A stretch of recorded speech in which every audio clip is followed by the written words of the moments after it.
What if I told you Native Americans stored foods healthier than most things in a modern pantry, stronger than dried meat, more reliable than grain, and built to last long after everything else spoiled? Most people today have never tasted them. Some don't even know they exist. Here are 7 ancient survival foods Native Americans stockpiled because they simply never expired. And the last one is so extreme, it rewrites what we think non-perishable means. We start with the food that looks simple, but carried more winters than almost anything else: pemmican. Today, we think protein bars are a modern invention, quick fuel, convenient energy. But Native Americans had something stronger long before factories and wrappers existed. They made it by stripping lean meat into thin ribbons, drying it until it snapped like old branches, then pounding it into powder, mixing it with hot rendered fat that sealed out air moisture and decay. A natural vacuum seal made by hand. Sometimes berries were added for long-burning energy, sometimes not. Either way, the result was the same: a dense block of survival. You could hold pemmican in your hand and feel the weight of days. Storm days, travel days, hunger days. 1 pound could keep a hunter moving across the plains. A family could shelter through a blizzard with nothing but pemmican and firelight. Modern nutritionists still scratch their heads. High fat, high protein, high energy when energy meant staying alive. It was a biological battery wrapped in hide and hope. To the tribes, pemmican wasn't a recipe. It was a strategy, a way to store strength before winter tried to take it back. They didn't make pemmican for flavor. They made it for endurance. Not flavor, endurance. If pemmican was strength, dried berries were defense, the quiet shield against a slow, unseen enemy: winter sickness. Most of us think vitamin C comes from oranges. Out on the plains, oranges didn't exist. But danger did. Long months with no fresh plants. Cold that drained the body from the inside out. Illness that crept in when people were already exhausted. Native families fought that with berries: Saskatoon, buffalo berry, chokecherry, small fruits with tough skins and bright flesh, packed with the acids and tannins that kept both people and food safe. They harvested fast before frost claimed the last of the season, laid the berries on hides, let wind and sun take the moisture, then stored them deep in rawhide bags where time couldn't touch them. Dried berries weren't sweet treats. They were winter medicine, mixed into pemmican, boiled into broth, chewed slowly during long hunts to keep weakness away. Even today, chemists know the truth. These fruits carry antioxidants stronger than most store-bought supplements. They kept cells alive when everything else was shutting down. For the tribes, dried berries meant something simpler: a promise that even when snow erased the world, the body could still fight back. They didn't save berries for flavor. They saved them for survival chemistry. Not sweetness, survival chemistry. By the time winter settled and distance became danger, food had to move with the people. But modern trail snacks spoil fast. They crumble, they mold, they fail when the journey gets long. Native Americans solved that with something far simpler and far tougher: cornmeal travel cakes, a food built for motion. They ground dried corn into fine meal, cooked it with just enough water to bind, shaped it, pressed it, then laid it out under open air until every drop of moisture vanished. What remained was a dense yellow block that didn't break, didn't rot, and didn't quit. You could pack it for hunts lasting weeks, carry it through war trails, trade it across regions. It was steady fuel in a world where every mile tested the body. Carbs from the corn-fed muscles slowly and evenly. Low moisture stopped mold cold. Compression kept the cake stable even in rough weather. But the real power was psychological. A travel cake meant you could keep going, across plains, through forests, into the unknown. It carried certainty when the path ahead didn't. To the tribes, this wasn't a snack. It was momentum made edible, a journey stored in food. Not a snack, a journey stored in food. When storms hit and the cold cut deeper than bone, protein meant survival. But fresh meat spoiled fast. Even dried meat failed when the air turned wet or the hunt went bad. So Native Americans pushed preservation further than most people today realize. Ultra-smoked meat. Meat built to outlast weather time and luck. They didn't smoke it for flavor. They smoked it to keep death away. Strips of lean meat were hung high over slow, steady smoke. Not the strong fire of a camp feast, but the gentle breath of embers working for hours, sometimes days. The smoke wrapped the meat like a second skin. Phenols from the wood seeped in, shutting down bacteria. Moisture slipped away until the meat was dense light and nearly immortal. You could store it for months, carry it across frozen rivers, trade it between camps, rely on it when the game disappeared or winter swallowed the land whole.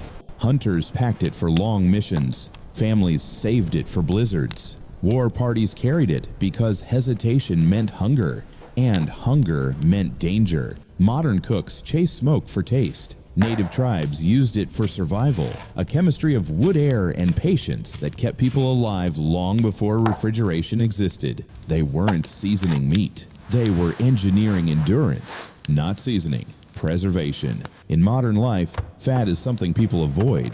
Too heavy, too rich, too much. But for Native Americans, fat wasn't the enemy. It was survival. The difference between getting through a winter and being claimed by it. Rendered fat blocks were their insurance, simple on the surface, critical underneath. They melted animal fat slowly over steady heat, filtered out impurities, let it cool into dense pale blocks that held more energy than anything nature offered in such a small space. Pure fat meant no bacteria, no moisture, nothing for time to latch onto. It didn't rot, didn't mold, didn't break down unless heat returned. In the cold, these blocks acted like biological batteries. A handful could fuel a hunter for days. A stored bundle could keep a family alive through storms that erased trails, food sources, and hope. Fat burned slow inside the body, releasing heat from the inside out, like carrying a small fire beneath your ribs. Even today, survivalists know the truth. Calories win winters, and nothing carries calories like fat. To the tribes, these blocks weren't backup food. They were security, strength saved for the moment nature tested them the hardest. They didn't store fat to cook with it. They stored fat to stay alive, not grease. Stored heat. When the last berries were gone and the hunts grew thin, survival depended on what stayed hidden underground. Modern people trust refrigerators. Native Americans trusted the earth itself. They turned roots into food that could wait out entire seasons. They crushed starchy roots into pulp, dried them under open air, pressed them into firm, compact cakes, then buried them in pits carved into cool, steady soil, nature's version of long-term storage. The earth did the rest. Moisture stayed low. Temperature stayed constant. Darkness stopped bacteria before it even had a chance. What came out months later wasn't just edible, it was dependable. Root cakes weren't meant to impress.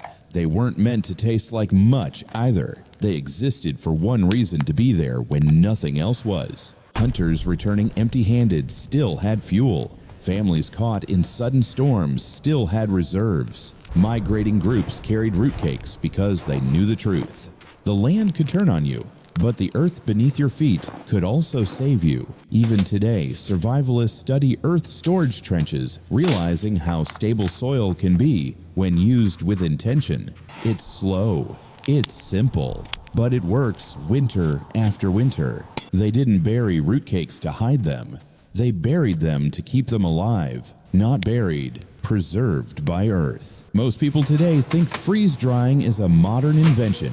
Machines, vacuum chambers, complicated science. But long before any of that existed, Native Americans were doing it with nothing but winter itself. High altitudes, dry air, relentless wind. The cold wasn't an enemy here, it was a tool.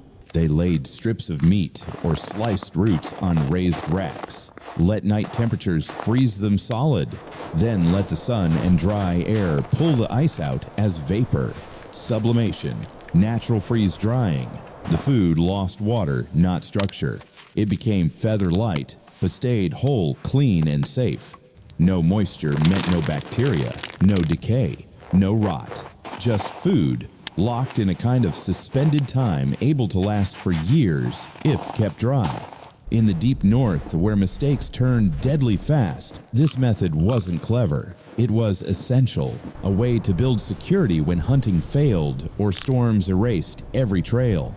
Travelers carried freeze-dried food because it weighed almost nothing, yet fed like something far heavier. Even modern survivalists admit it. This technique rivals today's technology without electricity, chemicals, or metal. To the tribes, it wasn't magic. It was paying attention to the cold and letting the cold work for them. They didn't rely on cold to threaten life. They used cold to preserve it. Not cold. Natural immortality. When you step back and look at all 7 foods together, a pattern emerges. They weren't built on chance. They were built on logic, the kind nature respects. Low moisture, because bacteria can't thrive without water. High fat stability, because pure fat doesn't rot. It burns slow like a quiet fire inside the body. Natural preservatives, acid from berries, smoke from wood, cold from high altitudes. Each one a guardian against decay. And the earth itself, cool, steady, patient. A storage system older than memory. A place where roots cakes and meat could wait out the harshest winters without collapsing. Put together, these weren't just foods. They were a full survival network. Energy, minerals, calories, vitamins, each chosen not for taste, but for longevity. A system engineered by people who watched nature closely enough to use its forces, not fight them. And that brings us to the reflection, the quiet truth behind all of this. Native Americans didn't survive because they conquered the land. They survived because they listened to it, read its winds, learned its rhythms, and built food that moved with the seasons instead of breaking against them. They understood something we often forget. Preservation isn't about fear of hunger, it's about respect for life. They didn't preserve food, they preserved life. Today we rely on power grids, supply chains, and stores that never seem to run out. Until they do, a blackout, a storm, an empty shelf, and suddenly the world feels smaller and colder. But the techniques Native Americans used still work. Low moisture foods, earth storage, smoke, cold, fat, systems built long before electricity, yet perfectly suited for a fragile modern world. The future of resilience may come from the past we overlooked, a reminder that survival isn't about having more, it's about understanding what lasts. In the end, these foods weren't just supplies, they were anchors, quiet promises held through blizzards, hunger, and the long dark of winter. They carried hunters across plains, carried families through storms, carried entire nations through centuries of change. And even now, long after their names have faded, their lessons remain. Simplicity, endurance, respect for the land that gave them life. These foods didn't just last, they carried nations. Fade out,